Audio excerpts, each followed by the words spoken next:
My dear student, after long gap I am engaging the lecture. Let me revise the things which we have discussed in previous lectures. We are discussing the D block elements. In the D block elements, first we have discussed the definition of D block element.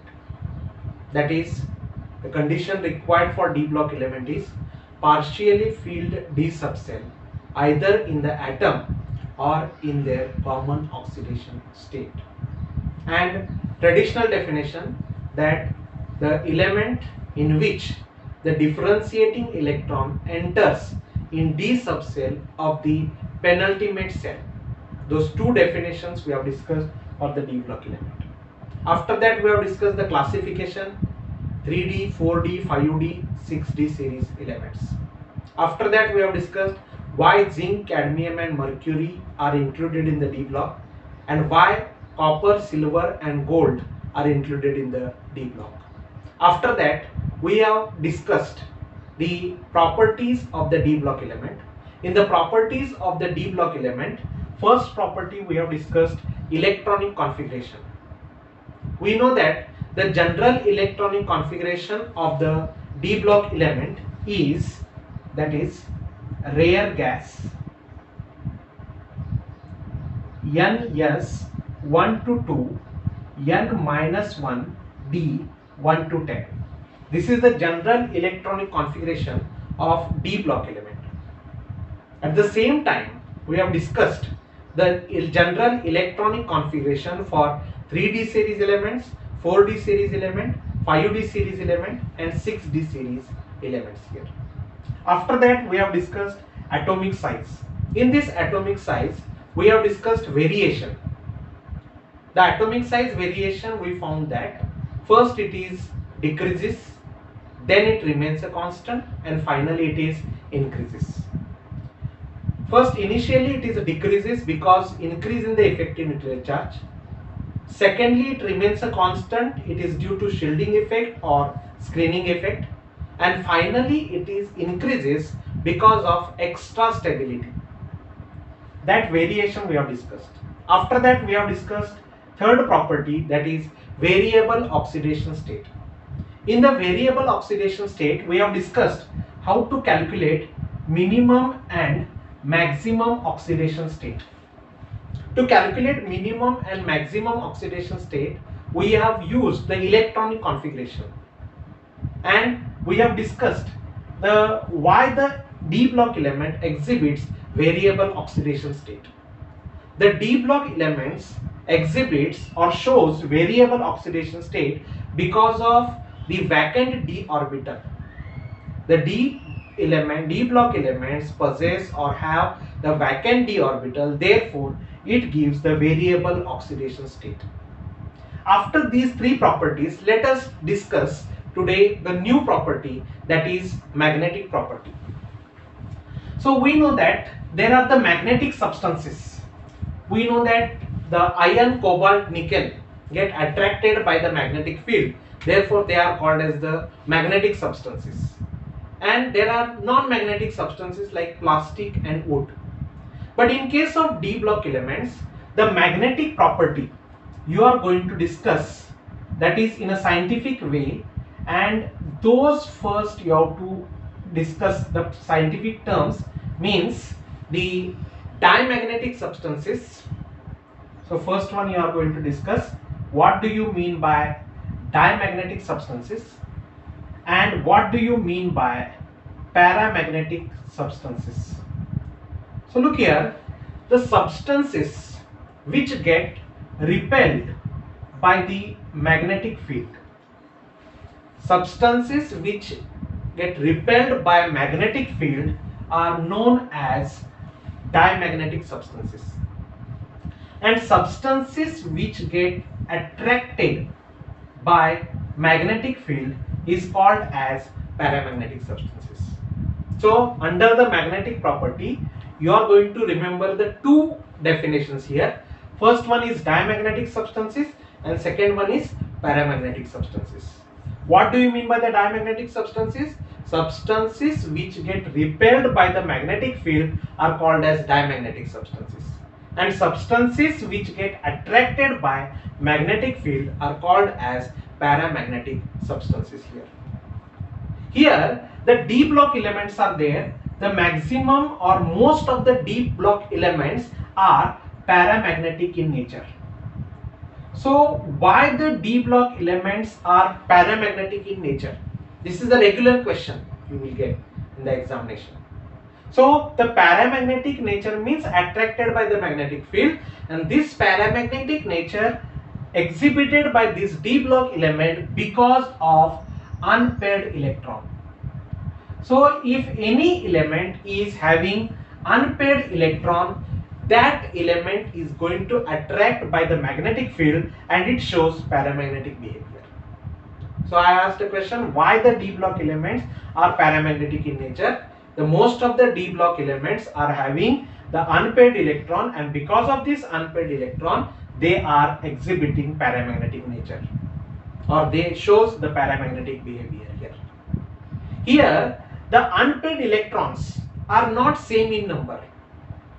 Some d block elements, for example scandium, you are having one unpaired electron.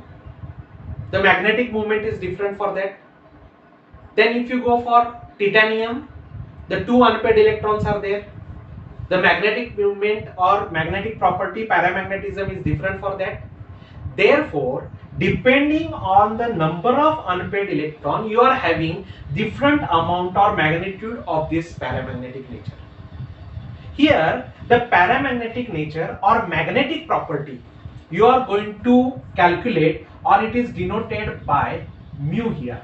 Magnetic property is denoted by mu, and this magnetic property mu is calculated by using the number of unpaired electron, and the formula to calculate the magnetic moment mu is equal to square root of n into n plus 2, where n is number of unpaired electron here, number of unpaired electron, and the calculation, it gives the number, and the unit for this is Bm. Bm stands for Bohr magneton. Writing unit is very important. Without unit there is no meaning for the number. So when you calculate the magnetic moment, you are going to use the formula square root of n into n plus 2, and the whatever the magnetic moment you are going to get, that is expressed in Bohr magneton, that is Bm here. Now let us see how these unpaired electrons are used to calculate the magnetic moment, that is mu here. Here we'll take the 3D series elements. So first one we are going to discuss, that is for the scandium. You know that the scandium atomic number is 21. What is the electronic configuration? You are going to have argon 4s2 3d1. I hope you remember 3d, you are having the 5 orbitals here, d subcells, that is dxy, dyz, dzx, dx square minus y square, and dz square here. When 3d1, you are going to have alignment like this. So you are going to have only one unpaired electron. This is a single electron. Therefore, only one unpaired electron. N is equal to 1. When n is equal to 1, if you substitute in this, so mu is equal to square root of 1 into 1 plus 2. So that is equal to 1 into 1 plus 2 is what? Square root of 3. Square root of 3 you have to calculate, and that will be the Bohr magneton for this scandium here. If you go for the next one, titanium. So titanium, that is the atomic number is 22. What would be the electronic configuration for this? Argon 4s2 3d2. This is the electronic configuration. So 3d2 means, I will show in this only, here one electron, next electron is going to occupy the next orbital. There are two electrons and both are unpaired electron. Therefore, you are going to have n is equal to 2 here, and mu is equal to square root of 2 into 2 plus 2. 2 plus 2 is 4, into 2 is what? 8, square root of 8. So that you have to calculate, and that will be the Bohr magneton, that is the magnetic moment for titanium. So let us take for the chromium. So you know that chromium, that is 24, electronic configuration is argon 4s2 3d4, it is expected. But what is the actual electronic configuration? Actual electronic configuration is 4s1 and 3d5. 4s1 and what? 3d5. When you take 3d5, so look here, 1, 2, 3, 4 and 5. So for 3d5 you are going to get n is equal to 5. 5 unpaired electrons are there. 5 unpaired electrons. So therefore you can take mu is equal to square root of 5 into 5 plus 2. That is square root of 35, that you are going to take Bohr magneton. Correct? This is for chromium. So you can see here, in case of scandium you are having 1 unpaired electron, square root of 3 is the magnetic moment. For titanium, 2 unpaired electrons, square root of 8 is the magnetic moment. For chromium, you are going to have n is equal to 5. The magnetic moment is square root of 35. It means you have unequal number of unpaired electrons in d block element, and therefore the magnetic moment is also different here. You can see here, now copper, like chromium, for the copper 29 is also exceptional case, that is argon 4s1 3d10. This is the electronic configuration. So argon 4s1 3d10, this is the electronic configuration. N is equal to what? Here when you distribute the 10 electrons, 1, 2, 3, 4, 5, 6, 7, 8, 9 and 10. All the orbitals get occupied by these 10 electrons, and in all the orbitals you are having paired electron. Therefore how many unpaired electrons? Unpaired electrons are what? 0 here. So what is there? Mu is equal to square root of 0 into 0 plus 2, that is equal to 0 Bohr magneton. So when there are no unpaired electron, then already we have discussed that substances is referred as diamagnetic in nature. This is not paramagnetic. Why the diamagnetic nature exhibited? Because no unpaired electron. In case of copper, you have a 0 unpaired electron. Therefore, magnetic moment is 0. Therefore, it is diamagnetic in nature. It is not a paramagnetic. So in exam, either they will ask to calculate the magnetic moment, or they will give the two elements to compare diamagnetism and paramagnetism. For example, scandium is paramagnetic in nature. See the question here. Scandium is paramagnetic in nature, whereas copper is diamagnetic in nature. Why? Very simple. The paramagnetic is because of unpaired electron, and in case of copper, no unpaired electron, 0 unpaired electron, therefore it is diamagnetic in nature. Copper is diamagnetic in nature because no unpaired electron in it, whereas scandium having 1 unpaired electron, therefore it is paramagnetic in nature. So let it be any comparison, any elements, scandium, titanium, copper. One element which is in paramagnetic in nature, it is because of unpaired electron, and other one which is diamagnetic in nature, that is because of the no unpaired electron. So that's why I told you the magnetic property, especially the paramagnetism, is because of unpaired electron. If at least one unpaired electron is there, paramagnetic, and if no unpaired electron, then it is called as well the diamagnetic here. Here we have discussed the calculation of magnetic moment for the neutral elements here. Now what happens? Here they will ask sometimes for the ions also. For example, you have scandium is there. Scandium, that is argon 4s2 3d1. Then you can see here you are going to have the one unpaired electron, that is in the first orbital for scandium. Therefore it is paramagnetic in nature. But if they ask for scandium plus 3, so you should know how to write the scandium plus 3 electronic configuration. So scandium it is same, but here it is a 0, no charge, therefore it is a neutral. Here plus 3, therefore it is a positive charge.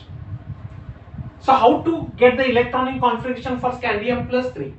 From this scandium you are going to remove 3 electrons and then you are going to get scandium plus 3. So this argon will remain as it is. You need to remove 3 electron, which is the outermost, 4s is outermost. From this you are going to remove what? 2 electrons, it will become 0. One more electrons you want to remove, that is from 3d, 0. When there are no electrons in 3d, it means no unpaired electron, n is equal to 0, therefore mu is equal to what? 0 into 0 plus 2, that is equal to 0 Bohr magneton. So look here, scandium is paramagnetic in nature. Scandium plus 3, n is equal to 0, therefore it is which nature? Diamagnetic nature it is there. Got it? So likewise you can have the calculation for this scandium plus 3 also. So look here, now I will take copper. Copper is diamagnetic in nature and copper plus 2 is paramagnetic in nature. So they will ask, show that copper is diamagnetic in nature and copper plus 2 is paramagnetic in nature. What is the condition required for paramagnetism? Unpaired electron must be there. Let us verify whether the copper plus 2 is having unpaired electron or don't have the unpaired electron. So already copper, it is mentioned it is diamagnetic. You know copper electronic configuration is argon 4s1 3d10 it is there. So 3d10 means all paired electrons, so therefore n is equal to 0, therefore mu is equal to 0, therefore it is a diamagnetic in nature. Whereas copper plus 2 it is there. How do you get the copper plus 2? I told you scandium plus 3 is by removing 3 electron. Likewise copper plus 2 by removing 2 electron. So you need to remove the 2 electrons. First you are going to remove the electron from this 4s. 1 electron is there, if you remove it, it will become 4s0. One more electron you need to remove, and that one more electron you are going to remove from this 3d. In 3d you are having 10 electrons. If you remove one more electron, it will become 3d9. And for 3d9, so look here, I will distribute 3d9 here. 1, 2, 3, 4, 5, 6, 7, 8, 9. After distributing 9 electron, this 1 electron you are going to get what? Unpaired electron. So therefore n is equal to 1. When there is a 1 unpaired electron, then it will show paramagnetism. So you can say copper is diamagnetic in nature and copper plus 2 is paramagnetic in nature because of unpaired electron. Copper don't have the unpaired electron and copper plus 2 has having 1 unpaired electron, therefore it is paramagnetic in nature. So what we have discussed here, first we have discussed there are 2 types of the magnetic substances. One is diamagnetic and another one is what? Paramagnetic. Diamagnetic repelled by the magnetic field, paramagnetic attracted by the magnetic field, and paramagnetism is there because of the unpaired electron. And we have discussed the formula to calculate the magnetic property, or you can say the magnetic moment. And this magnetic moment is mu, denoted by mu, and it is calculated by square root of n into n plus 2, and it is expressed in by the unit Bohr magneton. And we have discussed some example, for example scandium plus 3, copper plus 2, how to calculate the n value and how to calculate the magnetic moment here. And what kind of the question are asked in the examination, that they will give the 2 elements and they will ask you to explain, one is diamagnetic, other one is paramagnetic. For example, scandium is paramagnetic in nature, scandium plus 3 is diamagnetic in nature. Copper is diamagnetic in nature, copper plus 2 is what? Paramagnetic in nature. So whichever is there with the paramagnetic, nature, that is because of unpaired of electrons. So look here, scandium is paramagnetic because having one unpaired electron. Copper plus 2 is paramagnetic because having one unpaired electron. Whereas scandium plus 3 and copper, they are diamagnetic because no unpaired electron in them. And for this, for CET, you have to remember one more definition, that is ferromagnetism. What is ferromagnetism? The substances which is strongly attracted by the magnetic field, those substances are called as what? The ferromagnetism. When the substances are going to strongly attract towards the magnetic field, when there is a N value is maximum, when there is a N value maximum, for N is equal to 5 is maximum number, maximum unpaired electron, in case of that you are going to get the ferromagnetism. And one more point you are going to remember for CET, when you calculate the magnetic moment, you are going to get a square root. No calculator, no log table is allowed in CET NEET. So for that you have to remember square root of 3. It is not easy to find out exact answer for this. You know what is the square root of 4? Square root of 4 is 2.